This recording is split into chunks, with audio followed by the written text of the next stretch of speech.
The Earth was once the center of the universe. It was flat.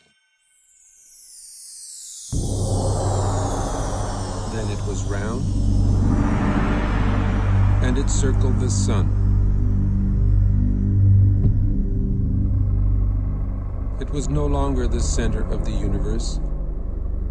It was a tiny part of the Milky Way.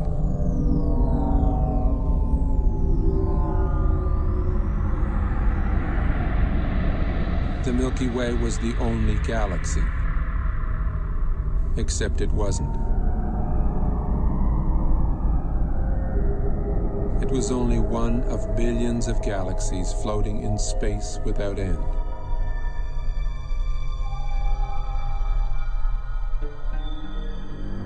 Every single time we think we've got it all figured out, we realize we've merely found another piece of the picture. It is a big picture, with many pieces.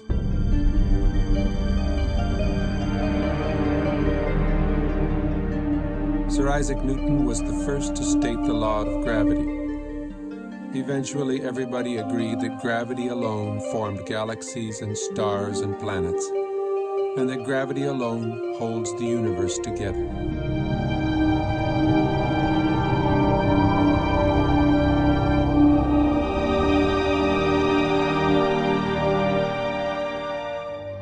Then we discovered a force 1,000 billion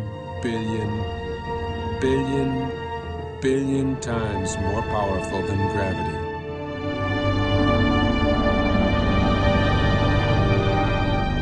Until recently, we believed that the space between the stars and planets was empty, a vacuum. We now know it is teeming with charged particles.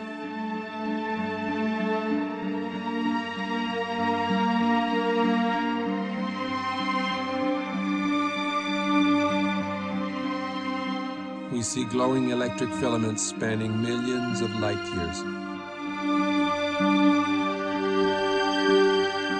We see stellar and galactic formations shaped by magnetic fields.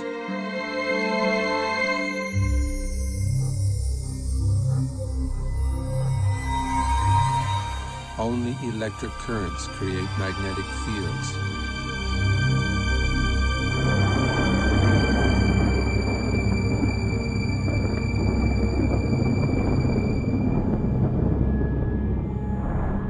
It is possible that the predominant force in the universe is not gravity, but something else.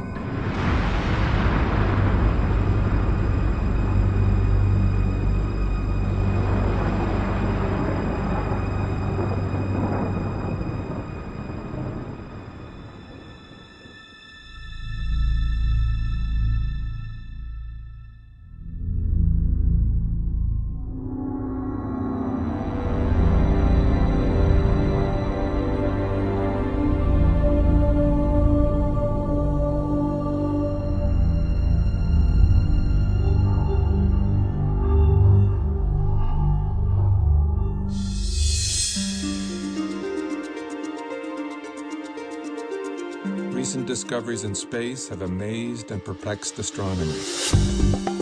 Current popular theories in the sciences can neither predict nor explain the phenomena we are now observing.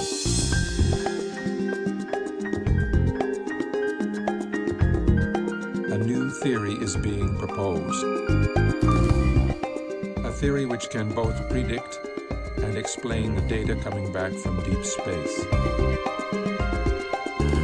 Its implications are profound and affect all the scientific disciplines. It is in fact a synthesis of the disciplines. A synthesis which has already led to discoveries that link modern astronomy, leading-edge plasma physics, and ancient mythology.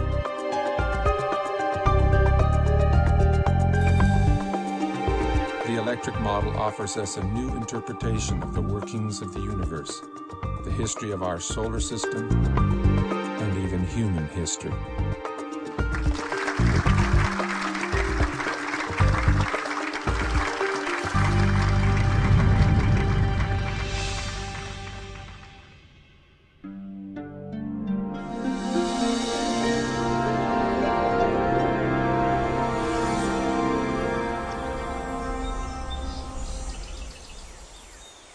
The rise of science was a triumph over mythology, over magic and superstition.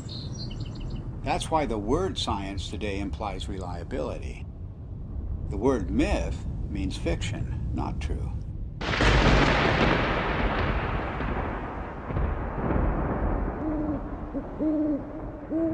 And it turns out that the key to understanding the myths is the same key that is now helping us to understand objects in deep space, to understand the workings of the physical universe. That key is electricity.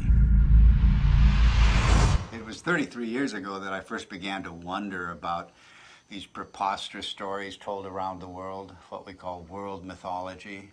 What was it that provoked this incredible outpouring of human imagination just a few thousand years ago, just before the birth of the first civilization? I came to a radical conclusion that the myths arose from extraordinary natural events. Our early ancestors witnessed things in the sky that are not seen today. The events were awe-inspiring, both beautiful and terrifying. So it shouldn't surprise us that the myths are so incomprehensible. Well, of course they're incomprehensible. The celestial references are no longer present. It was in 1994 that I was invited to come to the US to attend a conference which was dealing with the possibility that the ancient sky, as witnessed by our earliest forebears, was different to the one we see today. I'd been interested in this kind of idea because it could only be explained in terms of electromagnetic influences within the solar system. So it came as a bit of a shock and a surprise to see David Talbot showing slides at one of the sessions at the conference, which I recognized immediately as being similar to those of electric discharges in the laboratory.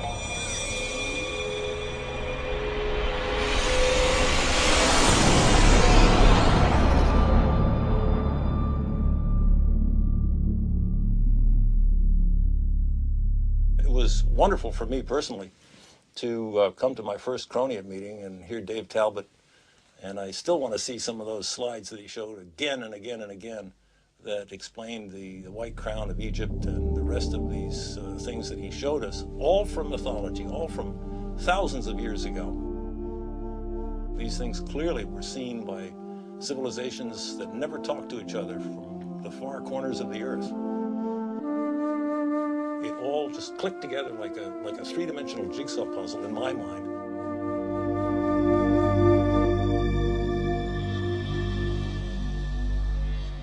A breakthrough for me came when I realized that many different cultures spread around the world use different words, different symbols, different myths to describe precisely the same formations in the sky. The Ouroboros, or celestial serpent biting its tail, for example, occurs on every habitable continent, but it has no ties to the world we now observe. Like all of the archetypes, it is part of an alien sky. A cosmic column rising to the center of the sky, holding aloft the wheel of heaven. And much more than a wheel, because this was the revolving cosmic temple, the city of the gods, the kingdom of heaven, always resting on the cosmic column. Then there's the image of the four rivers or pathways radiating from the center of the sky out to the boundary, the rim of the wheel. The simplest forms lead you invariably to the full story of world mythology. The hero's journey unfolds as the story of the wheel's axle. The mother goddess finds her identity in the star at the summit, the hub and spokes of the wheel.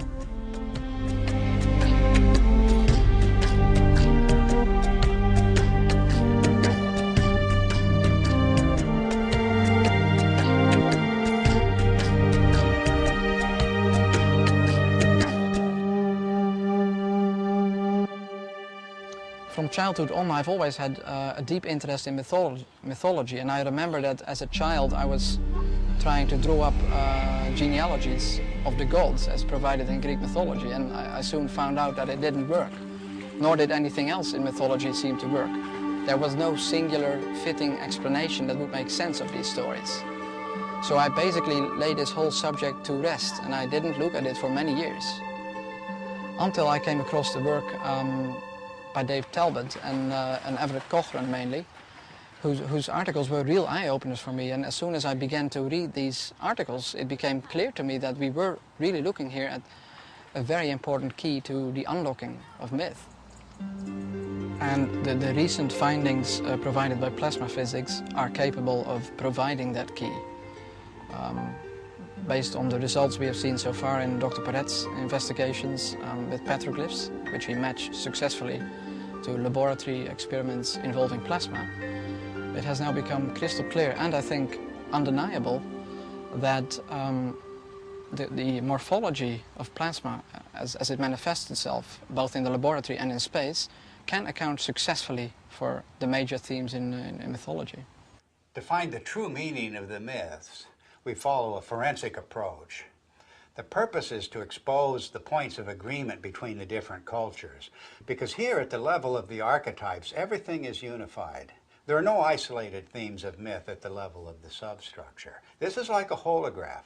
Follow one archetype and its links to other archetypes, and you will find one story told around the world.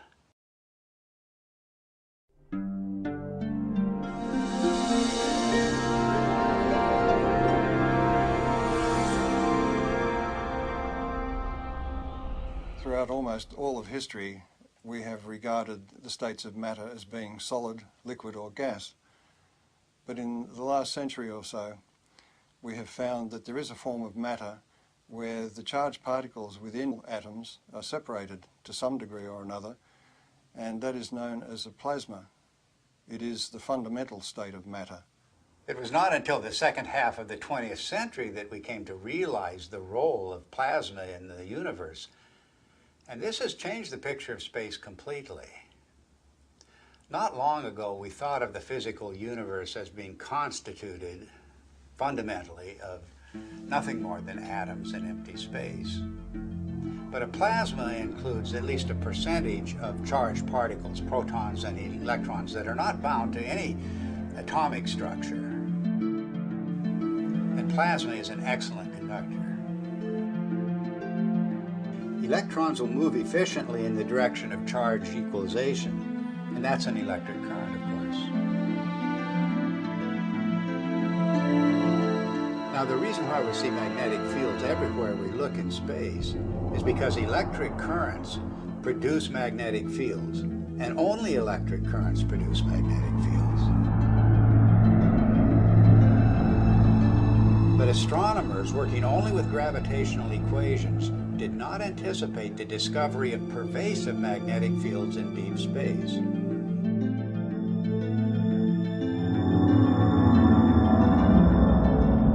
Electric currents also account for the abundant filamentation of space plasma. First, the electric currents produce the magnetic fields. Then these fields confine the electron flow to narrow paths. Such current paths, or filaments, are called Birkeland currents, named after the pioneer Christian Birkeland. They are typically braided just like the twisted wires of transmission lines on Earth. Well, that's their role in space, to conduct electricity across vast distances, creating the astonishing structures we observe in every direction. None of these structures were anticipated by gravitational theory, and none are indicated by the behavior of neutral gases in a vacuum.